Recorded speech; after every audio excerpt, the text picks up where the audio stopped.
شروع کرتا ہوں اللہ تعالیٰ کے نام سے جو بڑا ہی مہربان اور نہایت رحم کرنے والا ہے۔ اللہ تعالیٰ ہی ہمارا مددگار اور سازگار ہے۔ امید کرتا ہوں کہ آپ خیریت سے ہوں گے، آپ پر سلامتی ہو اور اللہ تعالیٰ کی رحمتیں اور برکتیں آپ پر نازل ہو۔ آپ میرے یوٹیوب چینل خواب اور تعبیر دیکھ رہے ہیں، میں ہوں حافظ عزیر۔ اس سے پچھلی ویڈیو میں ہم نے بیان کیا تھا کہ انبیاء کو خواب میں دیکھنا اور اس کی مختلف صورتیں بیان کیے تھے۔ آج اس کا تیسرا حصہ بیان کیا جا رہا ہے، اور یہ بھی وہ بہترین خوابوں میں سے ایک بہترین خواب ہے کہ آپ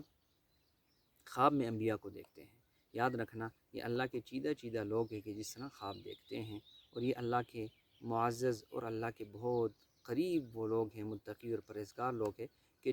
جنہیں اللہ تعالیٰ یہ اپنے انبیاء خواب میں دکھاتے ہیں۔ انبیاء کو خواب میں دیکھنا یہ کوئی معمولی خواب نہیں ہے، یہ بہت اچھا اور بہترین خواب ہے۔ آج جو میں بیان کر رہا ہوں ایک نئے خواب اور ایک نئے تعبیر کے ساتھ کہ خواب میں حضرت آدم علیہ السلام کو دیکھنا، یہ بڑا ہی بہترین خواب ہے۔ حضرت جعفر صادق رضی اللہ تعالی عنہ فرماتے ہیں کہ اگر کوئی آدم علیہ السلام کو خواب میں دیکھے تو اس کی تعبیر یہ ہے کہ وہ شخص بزرگی پائے گا اور ولایت پائے گا، کیونکہ قرآن مجید میں اللہ تعالیٰ نے فرمایا وَعَصَىٰ آدَمُ رَبَّهُ فَغَوَىٰ ثُمَّ اجْتَبَاهُ رَبُّهُ فَتَابَ عَلَيْهِ وَهَدَىٰ۔ اللہ تعالیٰ نے فرمایا کہ آدم علیہ السلام نے اللہ تعالیٰ کی نافرمانی کی اور بہک گیا، اور پھر اللہ تعالیٰ نے انہیں برگیزہ کیا، پاک کیا، اور ان کے گناہوں کو معاف کیا، اور انہیں ہدایت عنایت فرمائی اور ان کی توبہ قبول فرمائی۔ اسی طرح اگر دوسرے نمبر پر آپ حضرت آدم علیہ السلام کو اس طرح دیکھتے ہیں کہ وہ آپ سے کچھ باتیں کر رہے ہیں اور آپ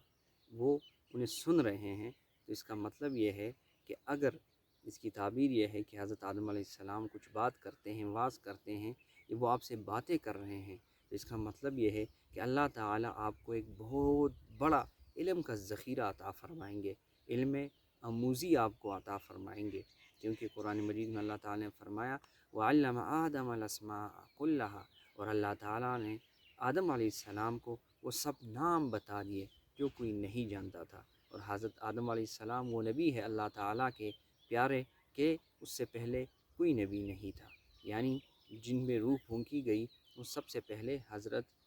آدم علیہ السلام ہی تھے، اور یہ بہترین خواب ہے۔ اور پھر آپ نے تیسرے نمبر پر فرمایا کہ اگر آپ آدم علیہ السلام کو خواب میں اس طرح دیکھتے ہیں کہ آپ بات کرتے ہیں پر وہ اطاعت نہیں کرتے، یہ اس کی تعبیر یہ ہے کہ اس کی دلیل یہ ہے کہ آپ نافرمان ہے، بدبخت ہے۔ اپنے گھر کا ماحول، اپنا ماحول ٹھیک کیجئے، اپنا رویہ ٹھیک کیجئے، اپنا رویہ اللہ کے ساتھ بہتر کیجئے، اللہ تعالیٰ کے ساتھ تعلق جوڑیے، نہ کہ لوگوں کے ساتھ توڑیے، اسی میں آپ کے لیے بہتری ہے۔ اور پھر آخر میں چوتھے نمبر پر حضرت جعفر صادق رضی اللہ تعالی عنہ یہ فرماتے ہیں کہ اگر آپ حضرت آدم علیہ السلام کو اس طرح دیکھتے ہیں کہ وہ آپ سے ملتے ہیں اور آپ کا ہاتھ اپنے ہاتھ میں لے لیتے ہیں اور پکڑتے ہیں آپ کا ہاتھ، تو اس بات کی دلیل ہے کہ آپ بزرگی پائیں گے اور سلطنت کے حقدار ہوں گے اور سلطنت بھی پائیں گے۔ بہت بہترین خواب ہے۔ میری ہر آنے والی نئی اپڈیٹس کے لیے میرے چینل کو سبسکرائب کریں اور ویڈیو کے ساتھ لوگوں کے ساتھ ضرور شیئر کریں۔ وما توفیقی الا باللہ۔